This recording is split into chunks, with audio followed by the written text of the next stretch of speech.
The Secrets of Stargate is brought to you by the StarQuest Production Network and is made possible by our many generous patrons. If you'd like to support the podcast, please visit sqpn.com/give. You're listening to The Secrets of Stargate, Episode 11. Lieutenant West, Jackson has identified the seventh symbol. All right, here we go. We are about to try to make a connection. All we gotta do is bust out of here, commandeer the ship, and fly on home. Indeed. You say that a lot. I know that this could be dangerous. But this is our job, right? It's what we signed on to do. It was never about going home. It's about getting us to where we're going. Hi, I'm Jack Barazzini, and you're listening to The Secrets of Stargate, where we talk about the hidden meanings and deeper layers found in the Stargate movies, TV series, and more. Joining me today are Lisa Jones. Hi, Lisa. Hi, Jack. How's it going? It's going well. And Victor Lambs. Hey, Victor. Hi, Jack. All right, today we are discussing the 11th episode of the first season of Stargate SG-1, The Torment of Tantalus. While looking through recently declassified documents and footage of the Stargate experiments from 1945, Daniel discovers that the gate has been activated once before and a man had been lost through it. Daniel visits Catherine Langford, who we last saw in the Stargate film. She reveals that the man who was lost through the Stargate was Ernest Littlefield, a scientist on the project who worked under her father, and that Ernest was also her fiancé. The SG-1 team, along with Catherine, travel to the planet where they meet Ernest, who is both aged and naked. On the planet, named Heliopolis, Ernest shows them a room in an ancient castle with 4 alien languages inscribed on the walls, and a device that displays a holographic book in what appears to be a universal language made up of atoms. They posit that the book contains the secrets of the universe, and Daniel becomes obsessed with deciphering it. Meanwhile, a massive storm hits the castle and it starts to crumble. Jack, Teal'c, Catherine, and Samantha attempt to restore power to the DHD, but it ends up falling into the sea as the castle crumbles. They attempt to use the power source from the holographic book, much to Daniel's chagrin, but they are unable to break into the device. Fortunately, they end up being able to channel a bolt of lightning into the DeLorean and return to 1985. So, yes.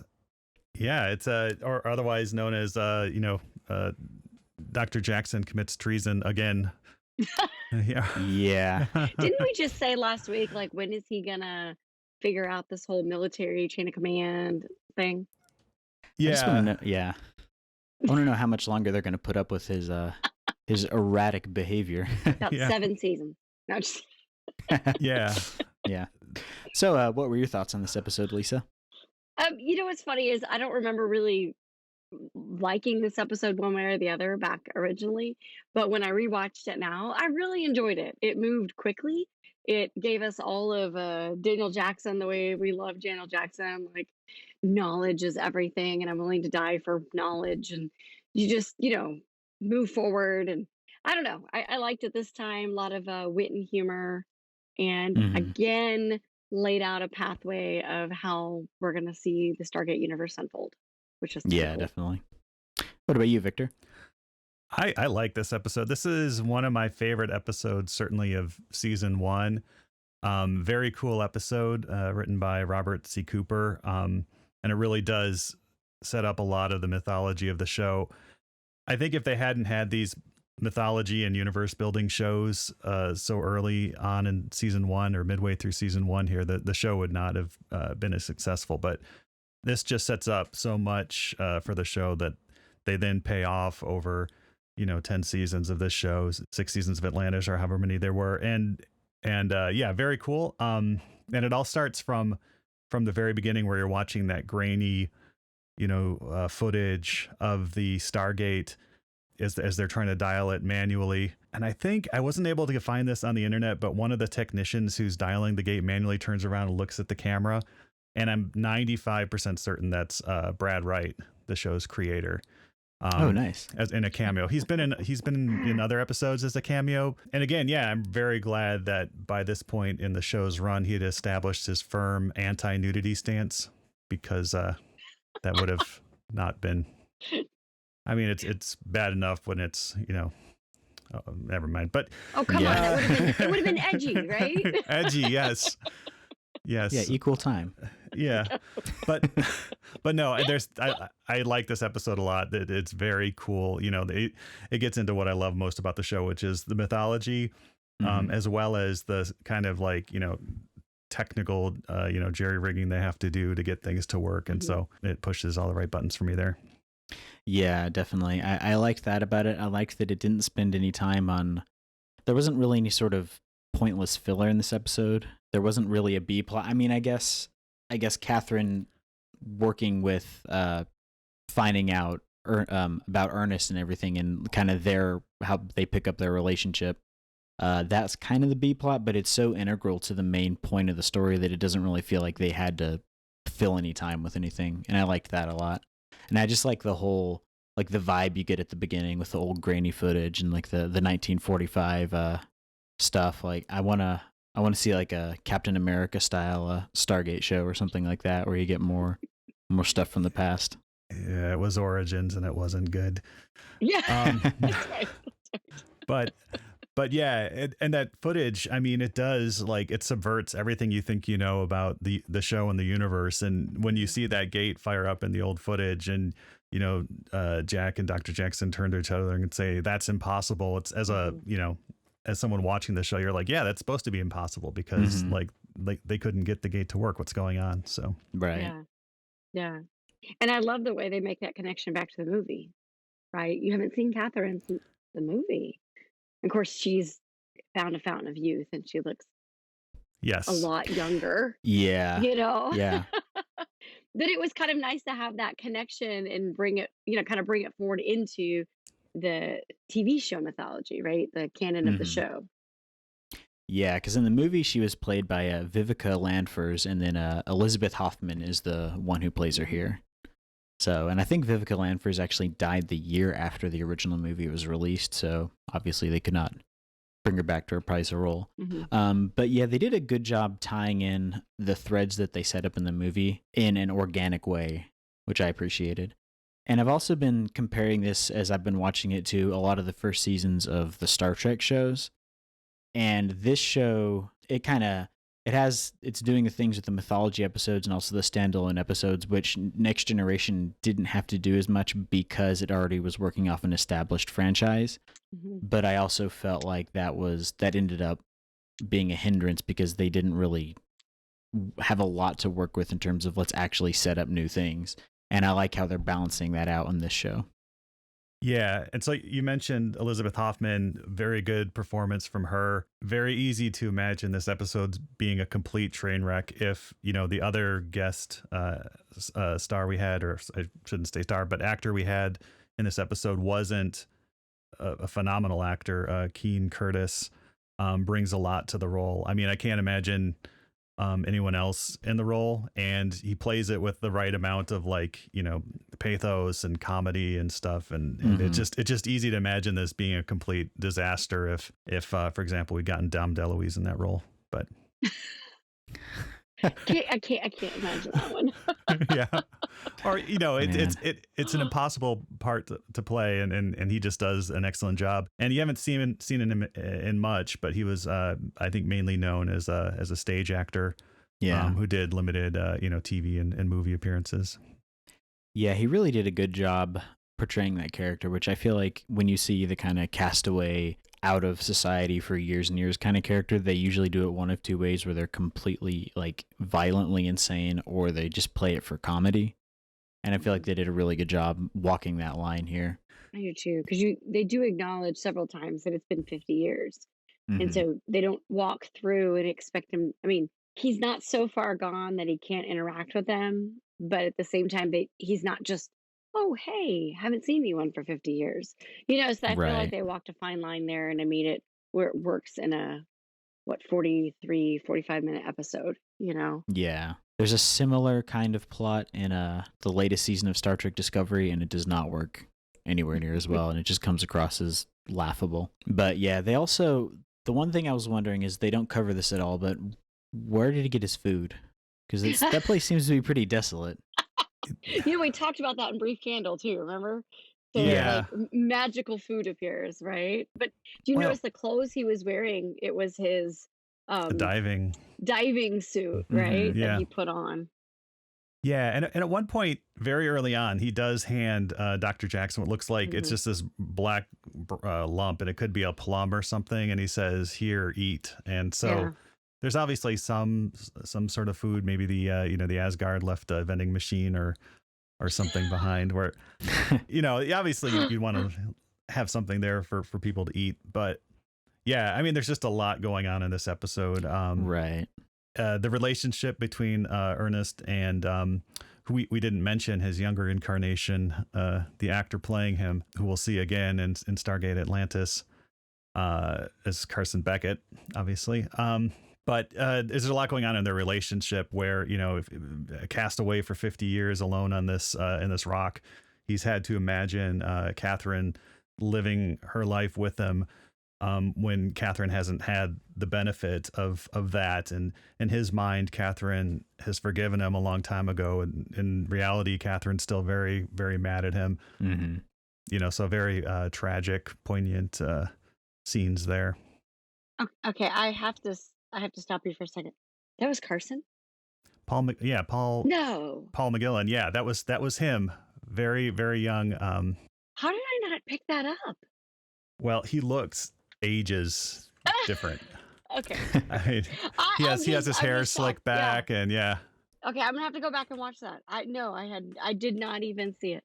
Same Nice. actor. That's cool. So we talked about that before, that they reuse actors in Stargate, and I did not even catch it. So he ends up playing like a main role. That's pretty cool. Yeah, Paul McGillen. And so they do the same thing on Doctor Who, where you'll have the same actor playing several different roles. And famously, minor characters, actually, this happens at least twice in the show's run, become the Doctor. And then they have to explain, like why they look like this character you just met last season. Yeah. When it's the same actor playing them. But right. Yeah, they've done that with, I know Tim Russ played 3 or 4 bit roles in Next Generation. They ends up being main cast in Voyager, so it seems like it's a pretty common thing. I also I feel like one of the biggest places where the episode lags is that you don't get enough into what happened to Ernest or his psychology being stuck there. I feel like there could have been a bit more of that. But of course, obviously, it's, you got 45 minutes, so you've got to focus on what you want to focus on. But I feel like that would have been interesting to explore his time there. Mm-hmm. yeah, I mean, they had a lot of ground to cover. They had the footage, they had the field trip to Catherine's house. They had to have, Dr. Jackson get, yelled at by Dr. Hammond, who again has already decided to do the right thing, while he's yelling. While he's yelling at Daniel. And as Jack calls him, he's a teddy bear. I work for a guy who is a lot like Hammond. Oh, really? Yeah, he's an ex-Marine, and he's super intimidating, but when you get to know him, he's really, really nice. So I find that funny. Cool. Yeah, no, I love Hammond. He's becoming one of my favorite characters. Yeah, and he like we told you early on, he is just a great, solid, supporting character on the show. Where everybody tends to think of him like their dad. Right. The main focus of this episode, other than finding Ernest, which this episode could have been called Ernest Goes to Heliopolis, but is there's this room in the castle that has the inscriptions of 4 different alien languages on the wall, one of which they recognize as the language of the Asgard from the previous episode that we'd seen, Thor's hammer. And there's this device in there that, when powered up, displays a holographic display of the basic atoms of the universe. And Ernest and Daniel talk about how this it appears to be a universal language used by these 4 different alien species, and that it must be some sort of book that contains the secrets to the universe or something like that. And I think that's all great, but there's no indication in the room itself that this book is anything like that it's like the Encyclopedia Galactica.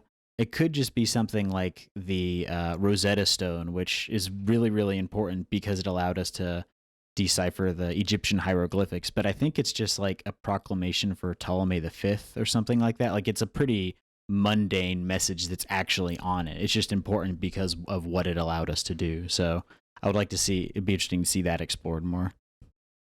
Yeah, I think given what we know about the 4 races later on, and we've already met 2 of them at this point. So there's the Asgard, and then you'll find out who the other one is, who we've already met, and then there's 2 more, one of which we kind of meet, and one of which becomes one of the main focuses of the show.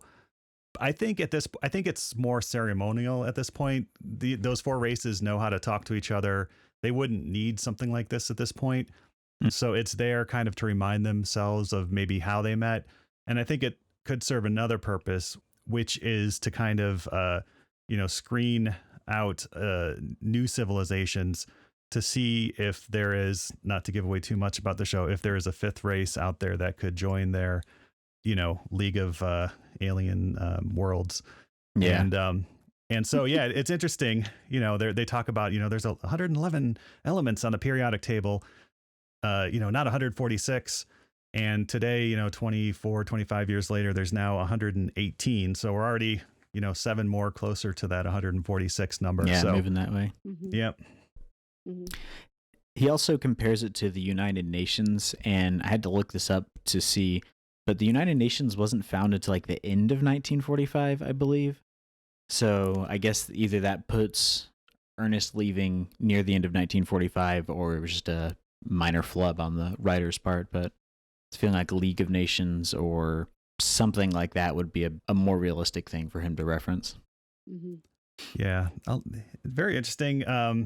It's also worth noting that this is the 2nd episode in a row where Daniel is forced, or someone is forced, to kill or destroy something that Daniel is very, very personally invested in, with Teal'c's staff weapon. And it doesn't work this time, but it just seems Daniel's always finding something. In the previous episode, it was Thor's hammer, the device that could save his wife. And this, it's the key to the life, the universe, and everything. And in both cases, Daniel doesn't get to keep it. But there are a lot of really good Daniel moments in this where, he says, in Ernest's presence, it could take a lifetime to decipher this. And Ernest, who's been there for 50 years, like regretfully says more. And Daniel is, of course, very apologetic. It's like, ooh, yeah, sorry. Yeah. And Daniel's more than willing to stay there forever, right? Leave me here. Y'all go back. If I don't make it, oh well, at least I'll figure out the secrets of the universe. And I'll do it. I'll do what Ernest couldn't do, right? I'll figure it all out. But he did go home with the notebook. Yeah. Right? Everything that Ernest had put together. And he went home with Ernest. So right. you would hope that he learned a lot and unraveled the secrets of the universe once he got back. Yeah, right. I mean, you got 50 years worth of information. It's got to be a decent chunk. You would think. Yeah, that they're feeding into the computer. They're making a computer model of it somehow. So I would love to see how that process works. Maybe a little easier now with like AI and stuff, but with those 3.5-inch floppy disks, I wonder how many of those it would take to hold that model. But it does like a 486. And this is another example of, I can't imagine any other actor like delivering this line when Ernest, is trying to pull Daniel away from the machine, and it says like no prize is worth obtaining if you can never share it. There would be no point. And the way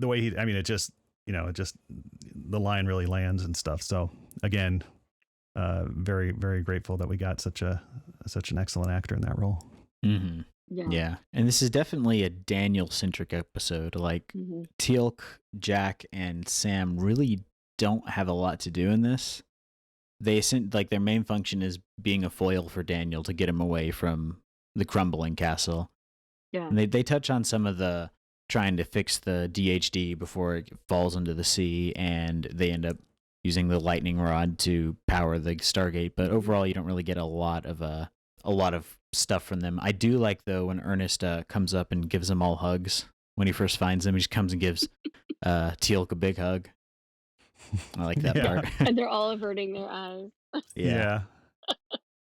And of course, we have to remember the 2 integral members of the team who gave their lives for the success of the mission in this case, and that's Maup and Fred, the 2 remotely operated vehicles. Maup, who we all know goes through, but Fred is the thing that just carries their stuff whenever they're off world, and they're both cannibalized for their electrical components in this episode. And we also get introduced to one piece of SG Stargate Command technology in this. They mentioned that they've launched a survey balloon, which is, I think, the first mention of like a UAV or one of their unmanned aerial vehicles that they'll make, obviously in a different form factor, but make a lot of use of those later on. So, and this episode was important also. You said that Jack and Teal'c and Sam didn't have much to do, but in one hand, Sam figuring out how to dial out and how to fix the gate, right? How to power the gate. That was huge because that's I hate to say a recurring theme, over the next few years, but it really is. There's always going to be a problem with the DHD. There's going to be a problem with the gate, and so this was kind of the first time that they had to solve that problem. And I did kind of cringe that it was Jack that figured out, oh, we just use the use lightning, right? I mean, I'm sitting there that thinking, Ben Franklin thing. Really, Sam? Like you Yeah. couldn't? I mean, like you said, Jack, in the beginning, like the whole Back to the Future, 1984, the lightning strike, Yeah. power the I can't think of the car's name, like what the car was. The DeLorean. The yes. DeLorean, yeah. I mean, it was the same kind of thing. So I did kind of cringe. I'm like, the scientist didn't figure that out. Jack did, but it was an important aspect of the show because it was the first time that they had to find an alternate power source to power the gate and how to dial manually, and that that does come into play quite a bit, as we move forward. It's very jarring too to see Sam look at a broken DHD and say, I have no idea how to rearrange these crystals, because in 3 or 4 seasons she's going to be like, ring transporting up to a Gould mothership and like pulling crystals out and making it, make espresso instead of not that maybe, but or finding like Gould weapons and just going mix, pulling out the crystals and stuff. Right. So yeah, that was a little jarring. But we do get a very good exchange between Jack and Teal'c where Jack is like, okay, basic survival training. Like, what have we got? What do we need? Teal'c's like, we have the Stargate. We need the dial home device. It's like, thanks, Teal'c. Yeah. Okay, not you. Yeah. Mr. Literal. But, and I also really like the interplay with Catherine because they didn't have to introduce her to all the characters. So that, we know she knew Daniel, right? Now, the whole welcome of Jack seemed a little much considering last time she saw Jack, he was a gruff, very serious Air Force officer, right? Who was shutting down her project or shutting her out of the project, right? Back in the movie. But then I like how they interplayed that she knew Sam. That that's the premise of Sam Carter, is that she worked on all this, in the background, right? And so I kind of like that they had that in and they knew each other. And then of course it's like, oh, I told you all about Teal'c. Yeah, I thought it was good how they did that, where you didn't have to have too many reintroductions. And they wrote the story in such a way that they didn't have to give a lot of background for the actual Stargate movie. Like usually, or a lot of times when they do episodes like this in a show that references something from earlier, they'll spend too much time giving you a summary. And I liked how they just kind of go with it and expect you to know what's going on. I would say I think that's what I liked watching watching this episode now that I've seen, all of the seasons versus when I watched it in the beginning, was that I realized how really well it did at setting up so much in the future. It kind of, showed all that interplay, and I didn't get all that the first time. I'll be honest, I didn't get it. Yeah, and it's always fun to go back and see what things got set up and how they end up paying off later on. And just how well the cast, the 11th episode of the first season, and how well the cast has already gelled and they seem to know their characters. Like a lot of times you'll get like first season early weirdness where the characters end up being completely different. I think the most jarring thing about that for me is thinking of the last time, like you were saying, the last time Catherine and Jack interacted and it being Kurt Russell. And at this point, I cannot think of Kurt Russell as Jack O'Neill because the character does not work that way. Right. And you're right. That is what Stargate did. SG-1 did beautifully in the TV show, is that from season 1, they just set up the characters beautifully, the actors, the chemistry, all of it. And it doesn't really change. I mean, what you're looking at now with these 4, I will say, plus, Donis Davis. I mean, this is who they are, and this is who it goes forward. So that's kind of nice. I can't include Janet Fraser in that because we'll develop her we haven't really developed Janet Fraser yet, and we'll get that really by the end of the season. But for these four, this is it. This is what makes the show to me so successful, is their interplay and their personalities and their banter, and all of that. The writers just did a great job. I want to know why Star Trek seems to falter so much in the early seasons, because a lot of other shows I can think of, like Stargate or The X-Files or like Firefly, which only had one season, things like that, they hit the ground, like there's a little bit of shakiness, but they hit the ground running pretty much out of the gate. And every single Star Trek series, other than the first, really struggles. Yeah.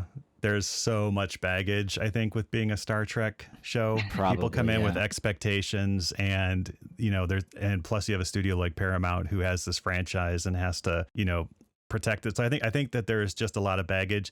And you mentioned some really good sci-fi shows that hit the ground running, but for everyone that you mentioned, there are, in the 80s and 90s, there were 5 or even 10 that nobody remembers anymore, that only lasted, half a season. Well, Firefly, but before they got pulled. So we do remember the successes, and it is, I think, just because you have behind those shows, each one, if I'm remembering correctly, there's, a definite showrunner who has a very clear and distinctive voice and, idea of what they want the show to be, and doesn't have to answer to a lot of suits, probably some suits, with the network and the studios, but, not the way that somebody who is launching a new Star Trek show would. Plus, a lot of that too is the fans, right? I mean, why didn't Universe take off? It was something new, something different, and the fans hated it. I was one of them until it started to get good right before that got canceled. But to defend Universe a little bit, the people that I know who didn't watch Stargate SG-1 or Stargate Atlantis liked Universe, but the people who were diehard fans of the first SG-1 and Atlantis, it was so different from the first two shows, and I think they were trying to be what Battlestar Galactica was, or some of these others, and they changed it too much. But I think standalone, it was probably a really good show. But for those of us who were attached to Stargate, it was too hard. It was too much of a change. Yeah, you know what show came to mind when you were saying that? It was Farscape. Oh, I love Farscape. You remember Farscape?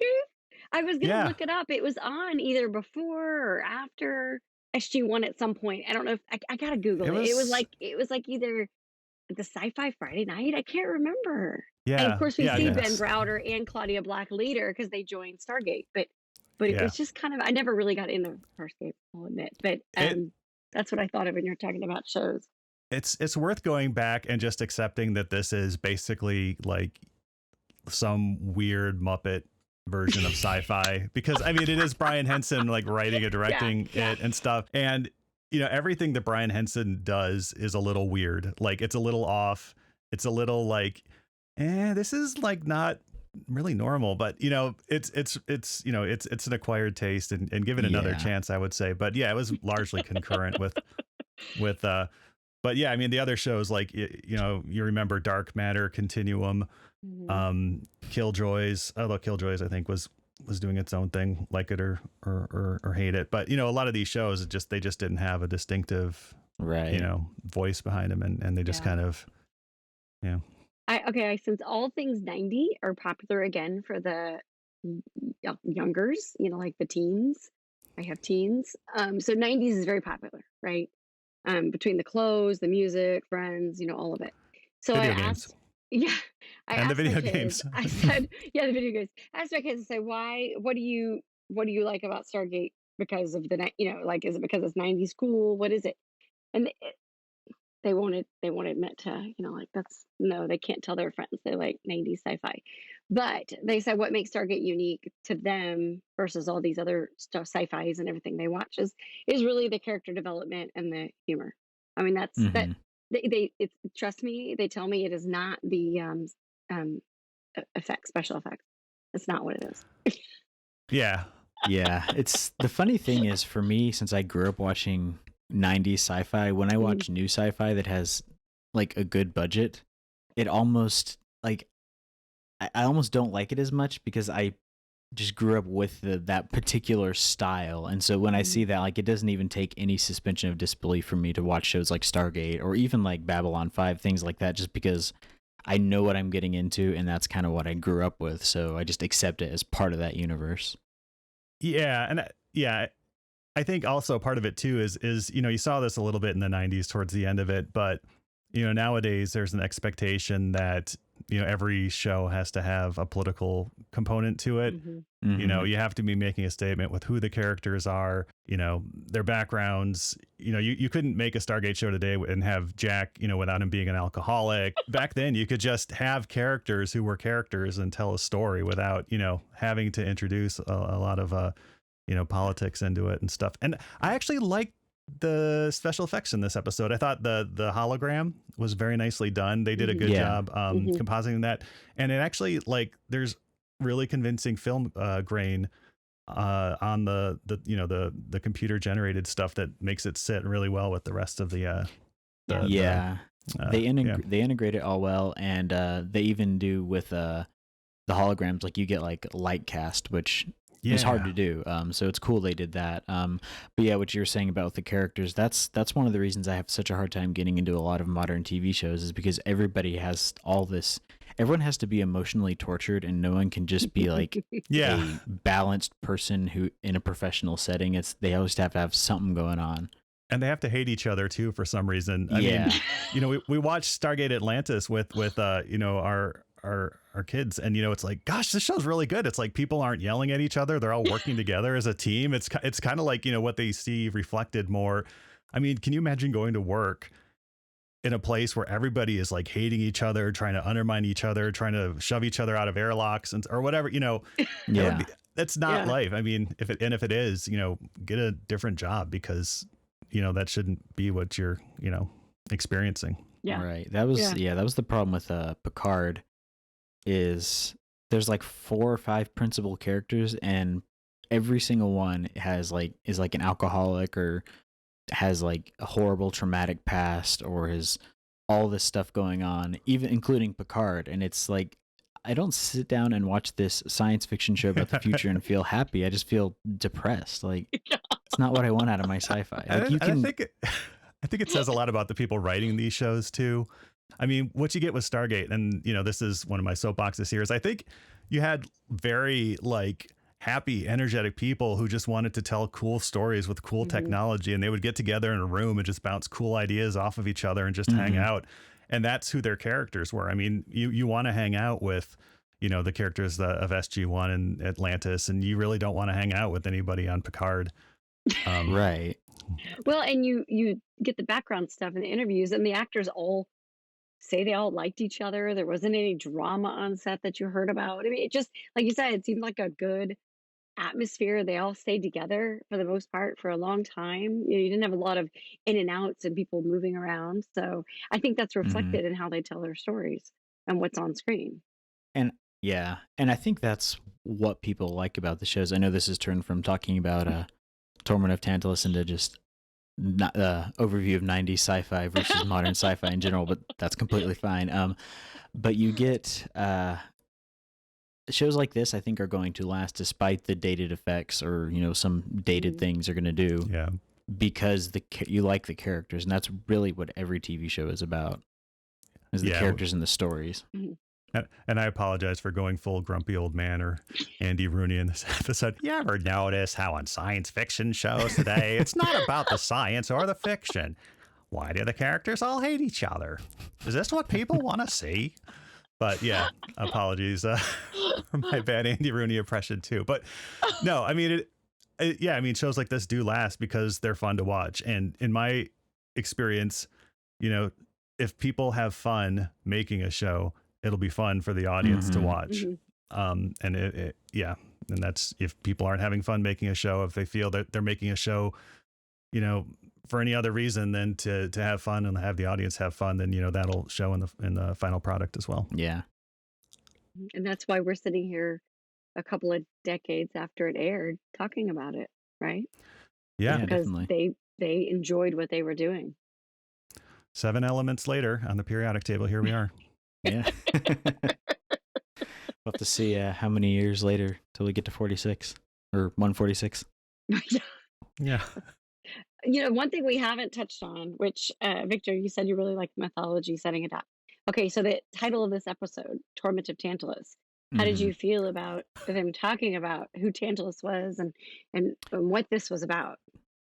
I felt like it was a bit forced, like, because that's not really what happened with Tantalus. I feel like they could have picked a better metaphor. I mean, it's a great title. I love when science fiction shows have like these mythological titles, like old Star Trek. I think even like old Doctor Who would do like that thing where they'd have a lot of allusions in their titles. So I like that aspect, but I feel like his comparison was a bit of a reach. Yeah, it's like, here's the boat, here's them, and they kind of just missed it. Yeah, I mean, the point isn't temptation or like striving for something that you can never attain. Like, you're being tortured because you can't have a drink of water. I mean, and your feet are wet all the time. I mean, it's yeah, you can't really make it into a bigger. Yeah, you can, but it doesn't work if you try to make it into a bigger like existential, like, point. Than just no, you're just being tortured. That's the way I read it. So do you think that using Heliopolis would have been a better title for this episode? I don't think so. I think Jack said it best when it's like, Ernest goes to Heliopolis would have been probably the best title for this episode.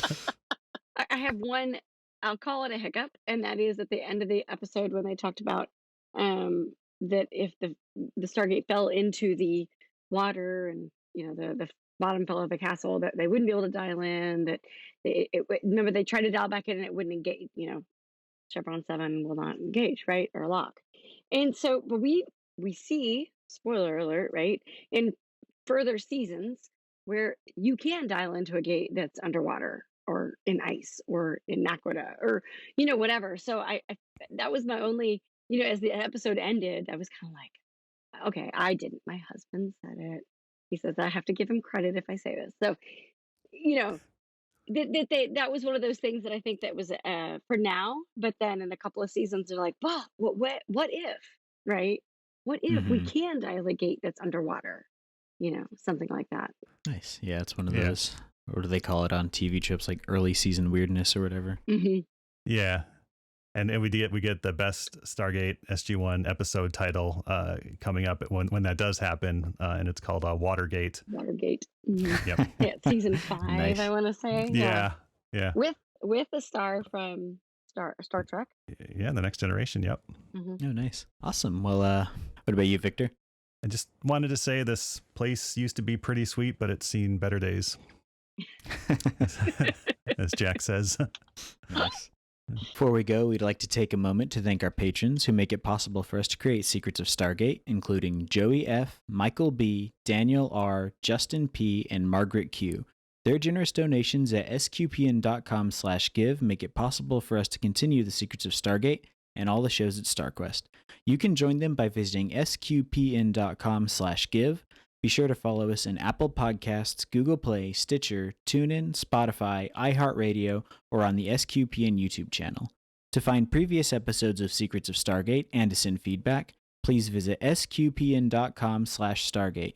You can email us at stargate@sqpn.com or follow StarQuest on social media at facebook.com/StarQuestMedia or on Twitter at SQPN. You can also join the StarQuest fan club mailing list by texting StarQuest to 6686. Send StarQuest to 6686. We'll be back next time when we'll be discussing the next episode of SG-1, Bloodlines. Until then, Lisa Jones, thank you for joining me and sharing in the Secrets of Stargate. Thanks, Jack. And Victor Lambs, thank you as well. Thanks, Jack. And once again, I'm Jack Barazzini. Thank you for listening to the Secrets of Stargate on StarQuest. Anyway, I'm sorry, but that just happens to be how I feel about it. What do you think?